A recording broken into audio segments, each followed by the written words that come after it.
అమలాకి ఏకాదశికి ఉన్న ప్రత్యేకత ఏంటో తెలుసుకుందాం నేటి మహర్షి టాక్స్ లో. పాల్గొన మాసంలో శుక్లపక్ష ఏకాదశి రోజున జరుపుకునే వ్రతమే అమలకి ఏకాదశి వ్రతం. ఈ వ్రతం విష్ణువుకు ప్రీతిపాత్రమైంది. 2026వ సంవత్సరం ఫిబ్రవరి 27వ తేదీ పాల్గొన మాసం శుక్లపక్ష ఏకాదశి. ఈ రోజున అమలకి ఏకాదశి వ్రతం జరుపుకుంటారు. అమలకి అంటే ఆమ్ల అంటే ఉసిరి. ఉసిరి చెట్టులో లక్ష్మీదేవి శ్రీ మహావిష్ణువు నివసిస్తారని ప్రతీతి. ఈ అమలకి ఏకాదశి వ్రతం ఆచరించడం ద్వారా పాపాలు నశిస్తాయని, పుణ్యం కలుగుతుందని పెద్దలు చెబుతారు. మన సనాతన హైందవ సంస్కృతి సంప్రదాయంలో ఉసిరికి ఎంతో ప్రత్యేకత ఉంది. మన సంప్రదాయానికి అలాగే ఆయుర్వేద శాస్త్రంలో ఉసిరి అత్యుత్తమ గుణం కలిగినది. అందుకు నిదర్శనంగా ఈ యొక్క అమలకి ఏకాదశి రోజున ఉసిరి చెట్టును పూజిస్తారు. ఉసిరి చెట్టు కిందనే శ్రీ మహావిష్ణువును ఆరాధించడం ప్రతీతి. ఈ అమలకి ఏకాదశి రోజున పూజ నుండి ఆహారం వరకు అన్నింటిలోనూ ఉసిరిని ఉపయోగించడం ఇందులో ప్రత్యేకత. ఈ అమలకి ఏకాదశి వ్రతం ఆచరించడం అన్నది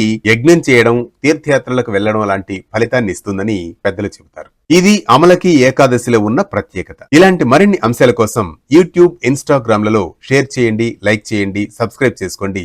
మహర్షి టాక్స్ మీ ఆర్కే కొత్తకోటతో. మన సంప్రదాయాలు, ఆచారాలు, పండుగలు, పర్వదినాలు వీటన్నిటి కోసం మీ మొబైల్లో డౌన్లోడ్ చేసుకోండి వేటు న్యూస్.